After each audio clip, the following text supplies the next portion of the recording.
In honor of April Fool's Day, I'm going to start things off with a message from our former Hello. Vice President. I'm former Vice President and technology enthusiast Al Gore. I want to share with you my latest side project.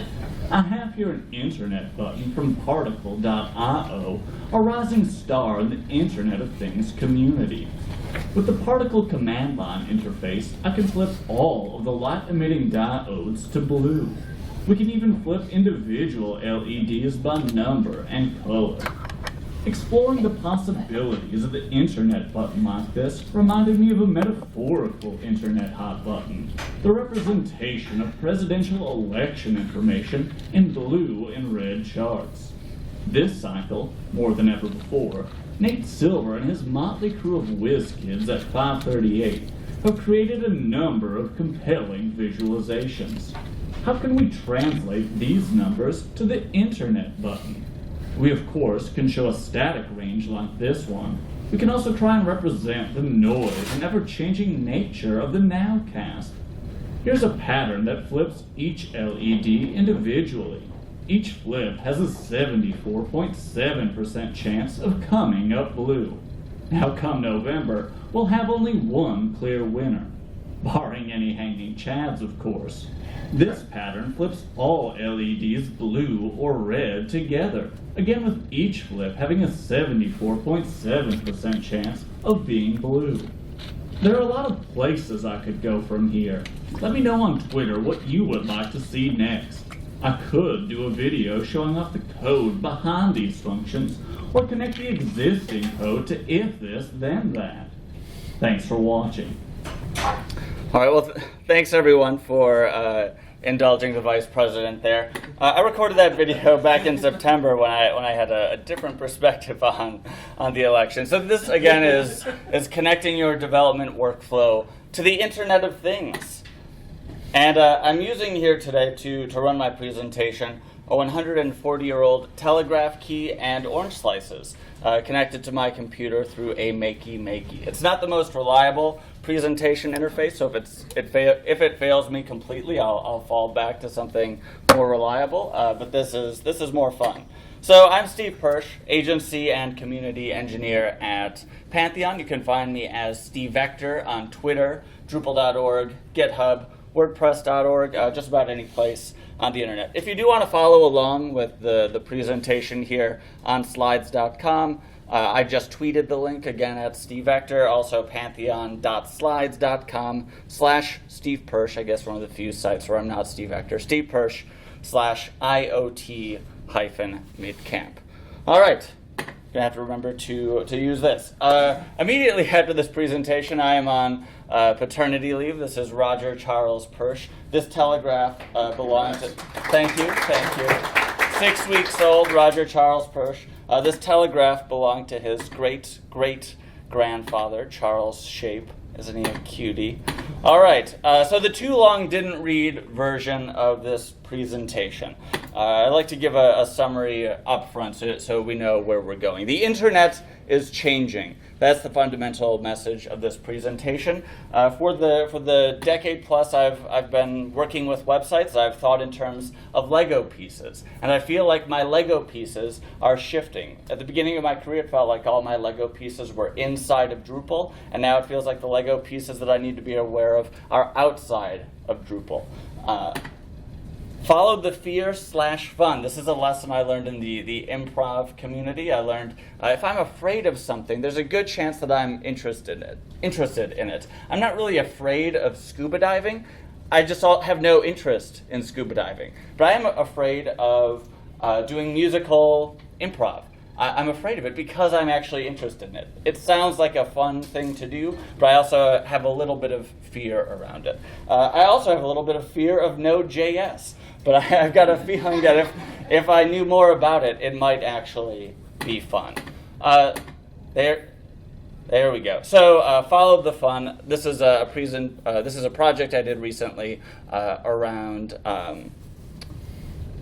Composer, and I should not play this off of YouTube. I'll play it off of the local version.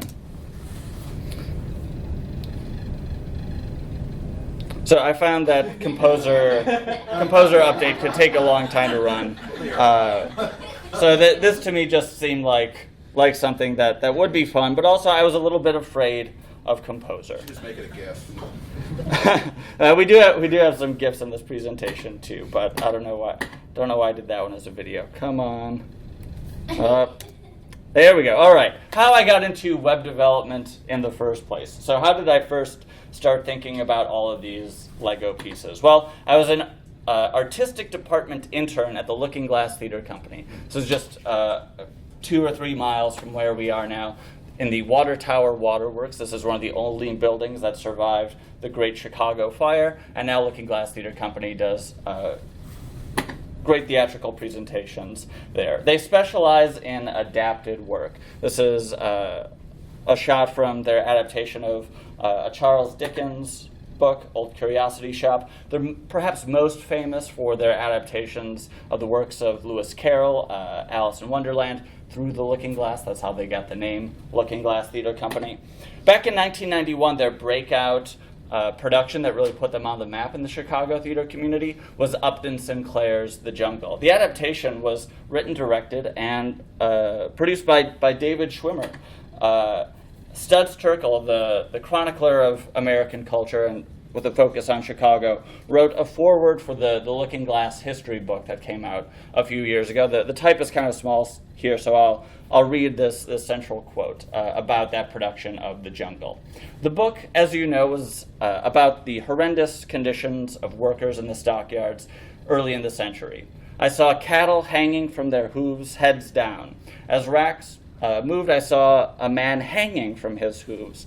It was done so casually, yet it was so explosive and revelatory. If I'd get to 10 that were Upton Sinclair alive, he'd have said, "You've got it." So The Jungle is perhaps most famous for that representation of the stockyards. People focused on the horrible conditions of the way food was produced at the beginning of the century, and they missed the message that Upton Sinclair was trying to send. The bulk of the book is a metaphor about how people in Chicago were being treated just as poorly as the animals. But Congress focused on the conditions of the animals, and Upton Sinclair felt like he was aiming for America's heart, but he hit us in the stomach instead. So Looking Glass just tried to focus on that message, that the people are being treated like animals. So they just showed that directly. The people are being treated like animals, and in a single second, they communicated that idea better than Upton Sinclair did in hundreds of pages. So if the medium is the message, then a different medium is going to send a different message. And I feel like that's something that's been reinforced for me as I've started to use internet technologies in buttons and places in media that I didn't expect to be using internet technologies. I started thinking about things in different ways. And that, I think, is a requirement of the jobs we have. We need to be able to think about our Lego pieces in different ways. So there were a few lessons that I learned and maybe didn't learn as well as I should have back when I was working at Looking Glass. I had some sense of the fact that my job was easier because I was building tools for myself. By building a Drupal 5 website for them 10 years ago, I was essentially replacing my own job. They had a site with hundreds of flat HTML files, and I was employed part-time to just keep that up to date. And by building a Drupal 5 site, I replaced the need for that job. And I didn't realize how much I was counting on the fact that I was really replacing my own job. I didn't have to gather requirements the same way you do it with a normal web project where you're helping someone else do their job better. I wasn't realizing how much I was counting just on my own experience. I also didn't fully realize how much I was relying on enthusiasm-driven development. The fact that all these internet tools to me right out of college were new and exciting, and I was willing to work long hours simply because it was fun. It was something new. I was learning and building something that to me was very exciting. Jurgis, the main character in The Jungle, his reoccurring phrase early in the book is, "I will work harder." He thinks that simply by working harder, he'll be able to solve any problem. Any financial problem, any difficulty can be solved by him working harder. And over the course of the book, he learns it's not quite that simple. And that's a lesson that I keep needing to learn over and over again, that simply I will work harder is not enough. So going back to that Drupal 5 era, this was a time both in Drupal's history and in the history of the internet in general, where the mindset was very much around monoliths. The mindset I had, and I think much of the Drupal community had in 5, 6, and 7, was we can put all of the complexity of our customers' requirements inside of Drupal. They need advanced photo galleries, put it in Drupal. They need comment forms, put it in Drupal. That has started to shift, but that was very much the mindset in Drupal 5, 6, and 7. The module that got me through the Drupal.org module review process was organic groups fieldable panel panes. I felt like this module was a great representation of that mindset of we have to put all of this vast complexity inside of Drupal. This is a tiny module, like 200 lines, but it connects together these really complex modules of organic groups, fieldable panel panes, and Panelizer. And if you need this module, I'm sorry, because you're building a very complex website. Drupal 8, the world feels different now, both in Drupal 8 and the wider web world. I feel like these are the Lego pieces I need to be aware of. All of these paid services and different tools that are not inside of Drupal.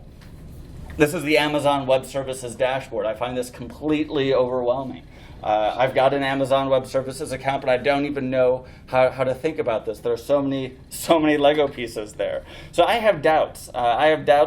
About can Drupal compete in this environment that values decoupling? Obviously, Drupal 8 both decoupled its pieces internally, and it made some big advances in terms of being able to work with this wider world of services. But I'm not certain if Drupal has gone far enough, and maybe that's concerns about myself. I don't know if I know enough about this decoupled world that we're living in. Drew Gordon, my boss at Pantheon, suggests do what you can with these external APIs that both Drupal and WordPress now facilitate. Do what you can to work with external APIs with Drupal and WordPress.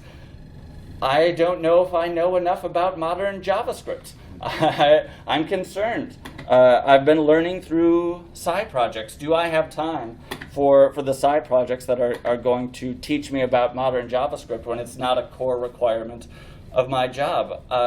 And can I do it in a side project that's not a website? After 10 years of just rebuilding side project websites, I don't have the energy to rebuild my blog in React. I just don't think that's something I'm going to do, especially now with a baby. So with these thoughts in my head, last summer I went to a conference called That Conference. It was one of the, I know, great name. And there I saw presentations from the Reverend Geek here. He did a presentation about Node.js. I don't remember the details, but I remember that he did these great illustrations that just changed the way I thought about the problem space. A lot of his drawings are humorous, and he even has presentations about why he uses doodles like this. He feels like when he takes an idea, a complex technical idea, and represents it in a doodle, that makes it more approachable. That the person seeing it is more likely to think, this isn't a purely academic subject that I have to be intimidated by. It's just represented in a doodle here. I also saw a presentation from Gabrielle here about connecting a bunch of different services. So she's a Microsoft employee, she's using a Mac, she's programming a Raspberry Pi to speak out loud the contents of a calendar, and the code being used here is Node.js. And this is something that I felt like I wasn't appreciating all of these connective possibilities with my head inside the Drupal and WordPress communities alone. So these presentations, again, I can't really tell you much about the technical details here, other than they made me feel like this is something I can do. I can approach Node.js in a way that doesn't require me to build a very complex website. So Johnny 5 is a Node.js tool for working with robotics. And it can do incredibly complex things. It can also do relatively simple things. So here's a project I did recently where I used Johnny 5 and an Arduino here to move a slider on a locally running web page and move this motor on a scale from 0 to 11 from Stranger Things. Love it. So again, I was using the Littlebits Arduino coding kit. What I like about these toys is they, again, make these ideas feel very approachable. They're literally children's toys, and I can use them to learn about Node.js. What could be better? So the basic idea, the way to think about something like an Arduino is you can use this nervous system metaphor. Mark West here made this diagram in another presentation. So your computer in this kind of setup is operating as the brains of this system. Node.js, Johnny 5 here, they're running in the brain, they're running on your computer. They then talk to the nervous system, your Arduino or Arduino-like device. That's kind of like your spinal cord. There's some low level intelligence built in. The Arduino can then talk to both input sensors and output sensors. So in that Stranger Things example, we just had an output moving a motor back and forth. The code is incredibly simple for using this setup. Once you get it running, you can blink an LED in just a few lines of JavaScript code. This can get you up and running. But the practical dev has some thoughts on this. And I felt like this is where I was, right? I got my LED to blink. After I bought this kit, I packaged it back up in the box and I put it on the shelf for months. So that is one way to think about the Internet of Things with Arduinos. There are other services that give you other ways to think about the Internet of Things. So If This Then That is a popular website that's meant to connect up all of these different Internet of Things services. They package them up in recipes. So if you have a trigger, you can then perform an action using all sorts of internet-connected devices, like your internet-connected dishwasher or clothes washer or refrigerator. You can put together all kinds of recipes with if this then that. Yeah, send yourself a text message when your clothes are nearly dry or when your dishwasher is almost done. I think these are kind of silly. I keep wanting to have a reason to care about if this, then that. But for me, this hasn't been a great way for me to get inside of the Internet of Things. Hue light bulbs are something you can connect up with if this, then that fairly easily. I've got a set of Hue light bulbs in my office, and as I was coming down here, I put together all of my Internet of Things toys, and only when I was walking out the door did I remember, oh yeah, I could have brought my Hue light bulbs, but I didn't. I didn't bring them because to me, my light bulbs in my office, like, they're not a toy that I want to learn with. They're just my light bulbs that I want to light my office. For me, I would like some separation between what am I expecting to actually rely on for my home and what am I just using as a toy, as a side project, as a way to learn things. I'm also skeptical of using the Internet of Things for practical purposes because hackers can steal your cell phone pictures using your crock pot, and that's a little bit alarming. I'm worried that the zombie robot apocalypse that's coming isn't going to be Terminator. It's going to be our toasters DDoSing our pacemakers or something. And a recent article just 2 weeks ago, farmers have to hack their tractors with Ukrainian firmware in order to get around the limitations put in place by John Deere. And this Internet of Things world is concerning to me. And there's a fair question, like, is this all a joke? Like, it's not exactly laugh out loud funny, but this kind of seems like a joke. Here's a quote from Michael Palin of Monty Python. There was really no reason we did things, but of course, there was a reason we did things for no reason at all.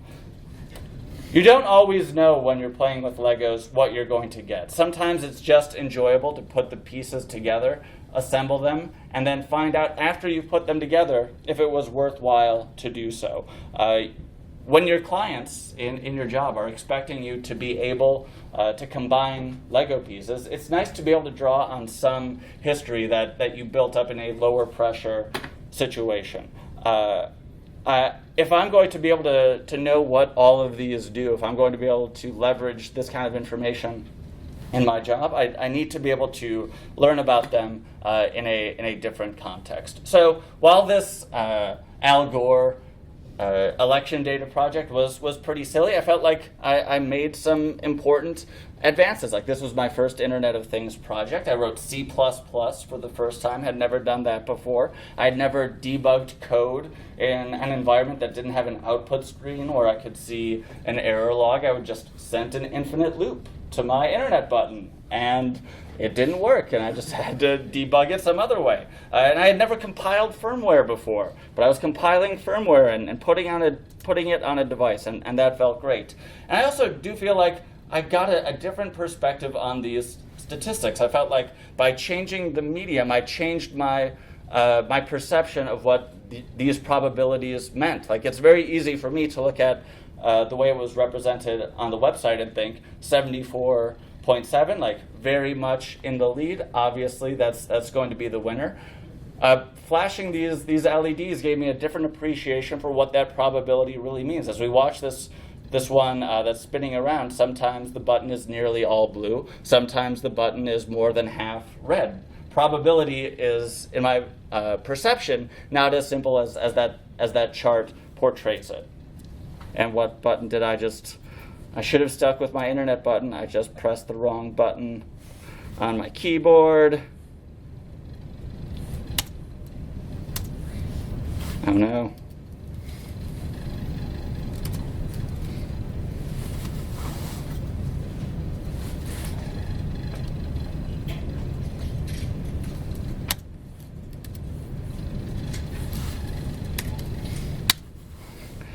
Can I try just going to the next slide in the URL? We'll see.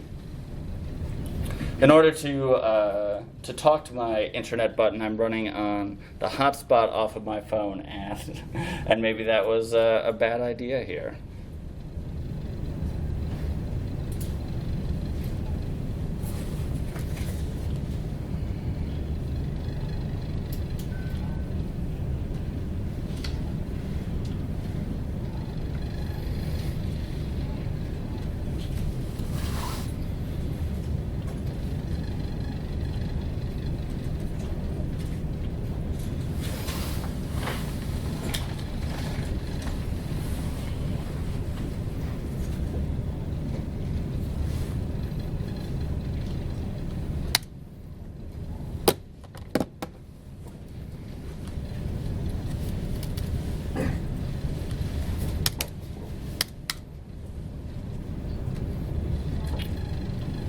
With all these Internet of Things projects, I did not think it would be my laptop that failed. I was expecting the oranges to fail. I was expecting 140-year-old telegraph key to fail. I was really not expecting. Oranges are built to last. That's true. I was not expecting this. Oh, is this slow? Oh, switching browsers. Maybe will work. Firefox comes through. Yeah, Firefox for the win. All right. Okay. So really, is this a joke? My composer update joke. We already watched this video. We don't need to watch it again here. I think it is fair to ask, was that a joke? What was I doing there? I think people think harder about things when it's hard to tell if it's a joke or not, and that's one of the reasons I wanted to do that project. There was this is the guy who wrote Composer, so I'm glad he had a sense of humor about it. But in the future, I should be careful not to be passive aggressive in my Internet of Things joke projects. This reminds me of modules that we still have in the Drupal community. Bad judgment.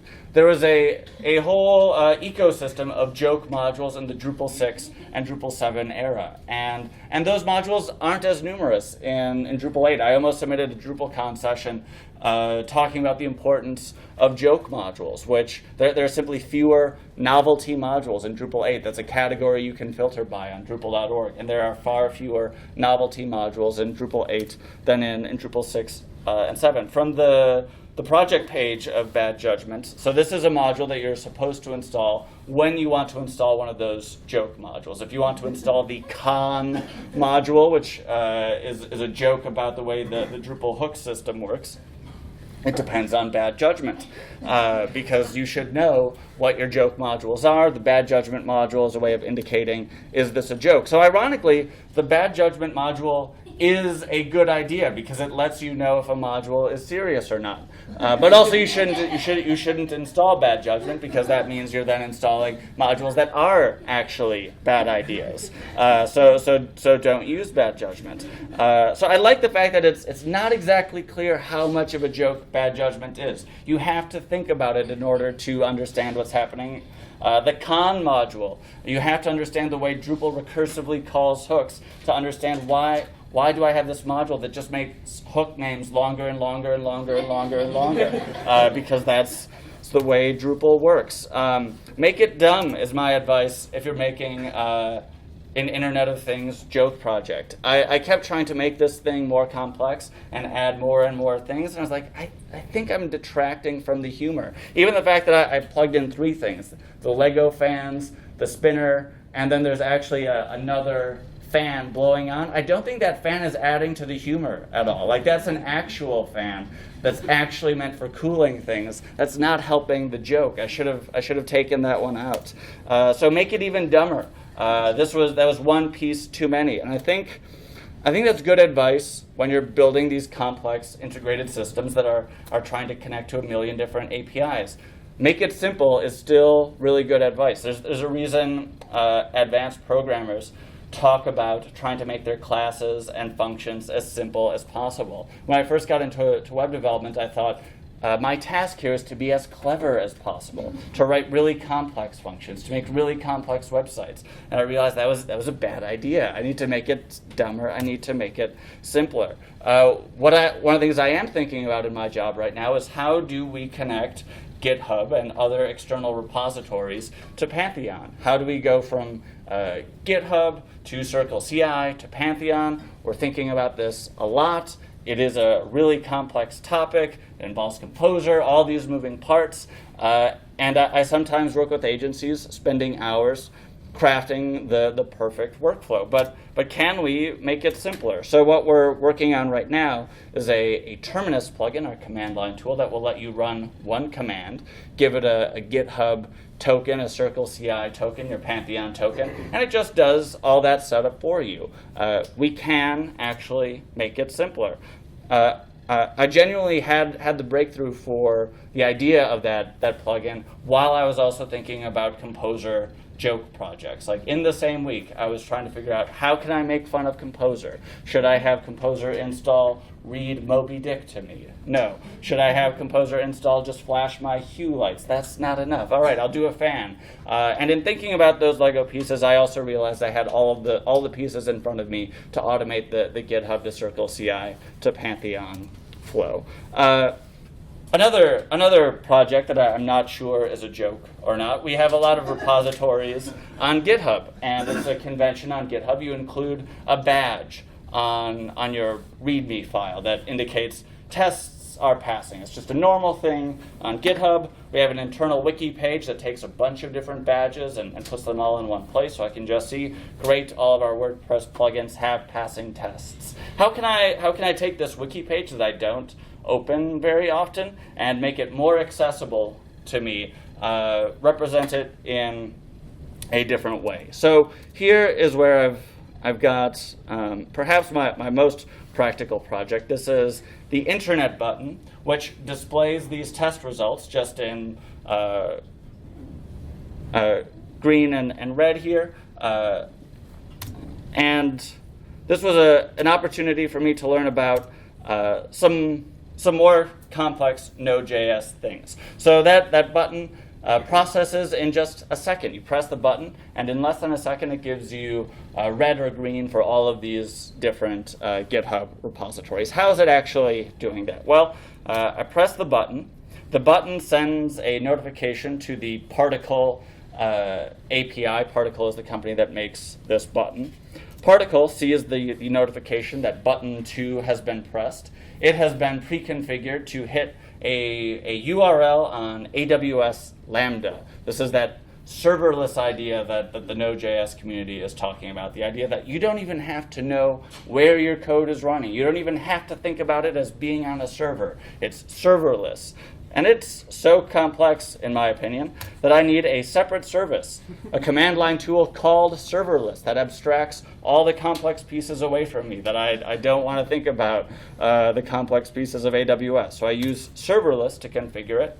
This code running on Amazon Lambda makes 11 different API requests to Circle CI to get the test results for these 11 different projects. Circle CI is referencing projects that are on GitHub. Most of the repositories belong to Pantheon. So once Amazon Lambda has the test results for these 11 different projects, it can then pass another command back to the Particle API telling Particle, here's red and green for your 11 different buttons. Particle then tells the button. And that all happens incredibly fast. It could happen even faster if I made some more optimizations. This kind of flow is the way a lot of the internet is starting to think. I don't know how I would have experimented with serverless if I didn't have something like the internet button as a low pressure introduction for me. So diving in just a little bit into how each of these pieces work, the internet button contains a photon.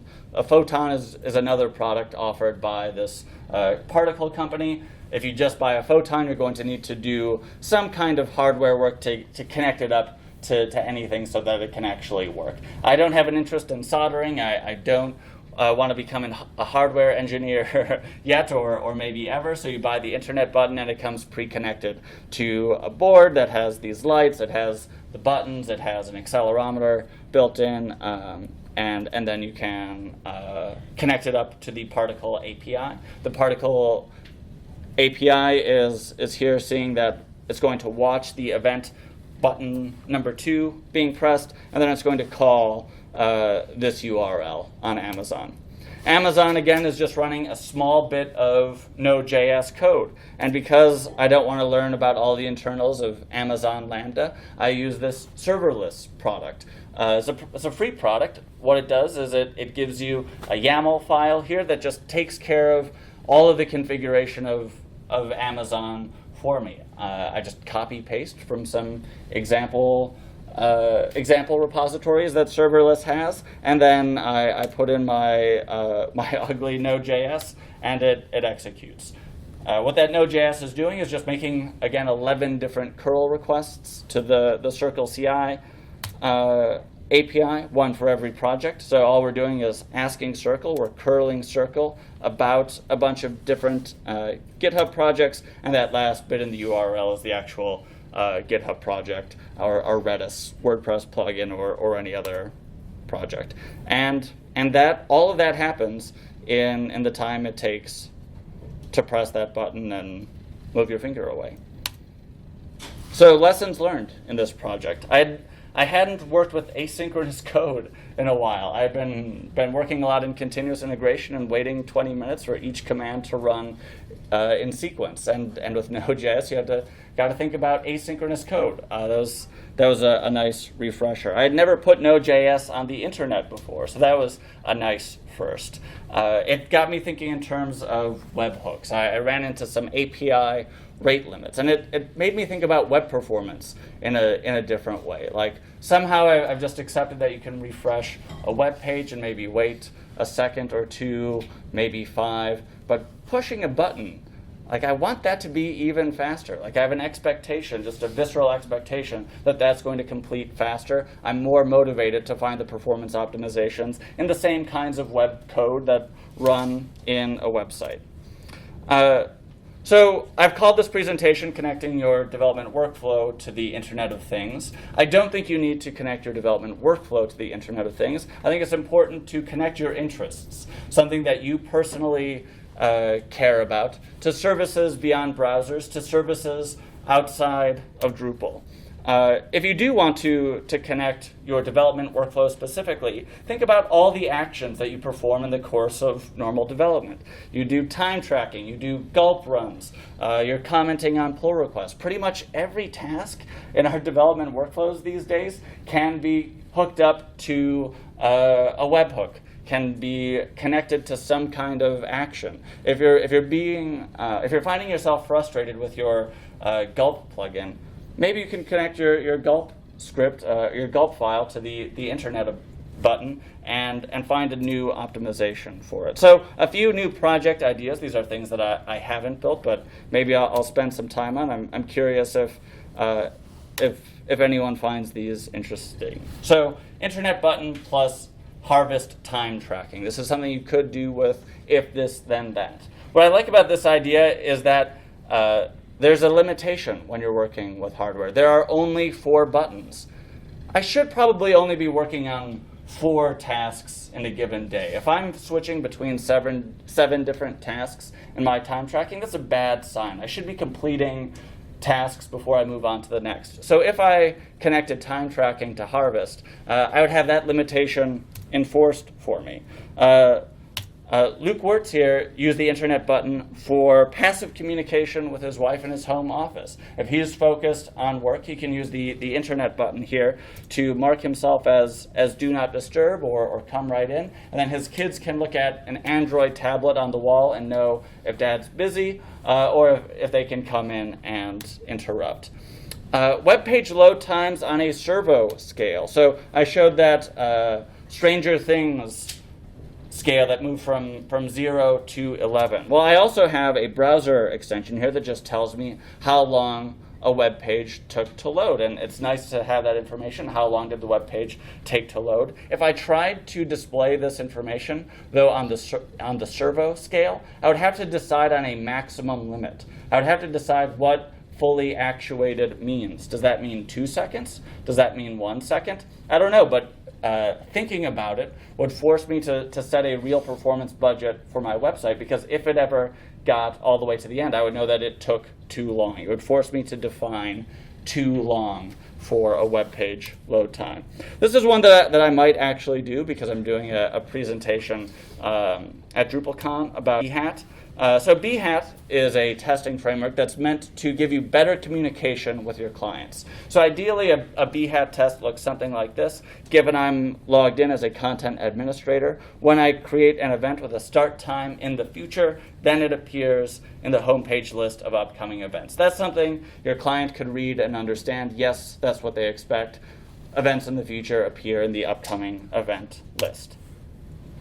But it's really easy in BHAT to write your tests like this.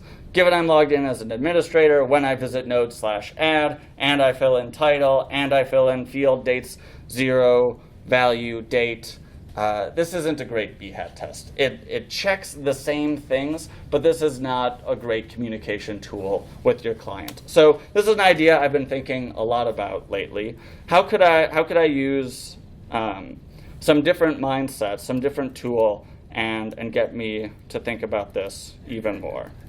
Given I am logged in as an administrator, when I visit node/add event and I fill in title with some future event, and I fill in field dates 0, value, date with January 31st, 2020, and I fill in field dates 0, value, time with 19/00/00, and I press save and publish, and I visit, then I should see the link some future event in the event list region. Given I am logged in as an administrator, when I create... No.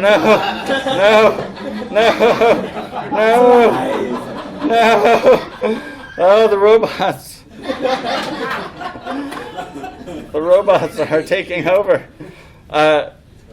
So getting a computer to speak that out loud, I think, heightens the absurdity of that kind of test. I could take this, I think, better test and pass that to the say command, and it wouldn't sound quite so bad. Given I am logged in as an administrator, when I create an event with a start time in the future, then it appears in the homepage list of upcoming events. Given I am logged in as an All right, that's the next one. I think somehow my copy paste is also copy and pasting, like the speaker notes. Anyway, the two things I want to highlight here are the problem of putting CSS selectors and other developer-oriented implementation details into your BHAT test. That's something that I think should be avoided. And if you have a tool that reads your BHAT tests to you out loud as they run, I think that absurdity gets more heightened. Another problem I sometimes have with BHAT is keeping track of what user role I'm signing in as. Ideally, you're working with the mindset of like the lowest common denominator for permissions. You're making sure that content administrators can make events, but it's really easy to just write your tests around the global administrator role that can do anything. If every single test were read in a different voice, you might notice, like, it's not the administrator role that I should be testing for content entry. I'm logged in as an administrator when I create an event with the start time in the future, then it appears in the homepage list of upcoming events. If the Fiona voice is the administrator voice, and the Daniel voice is the content administrator voice, and all of my tests are read to me out loud, that's going to help reinforce for me that I should be writing tests around the content administrator role when I'm talking about content activities. Yes, it's really easy to first write all your tests around the administrator role, but that's not testing a central piece here, which is who is doing the action. Good signs when you're working in this Internet of Things mindset. If you're having fun, if intimidating technology becomes more approachable, you're moving in the right direction. And the piece that really excites me is when projects with no practical purpose, projects that I think are entirely jokes, surprise me. When I surprise myself with the project and suddenly a joke project becomes a real project. Thanks, everyone.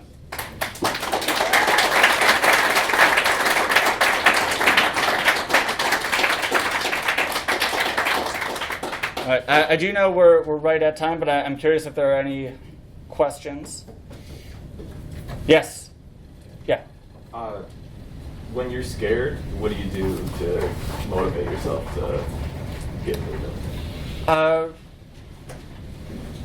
Try to think about it like in a different way. Often the thing that overwhelms me is when I feel like there are too many moving pieces, and if I can reduce the number of moving pieces, I'm more likely to work on something. So like that composer fan just uses exec curl, where I feel like it probably should be using some kind of abstraction layer on curling, but I don't have time to think about that moving piece too. I figured out the curl on the command line. I'll just pass through or exec curl.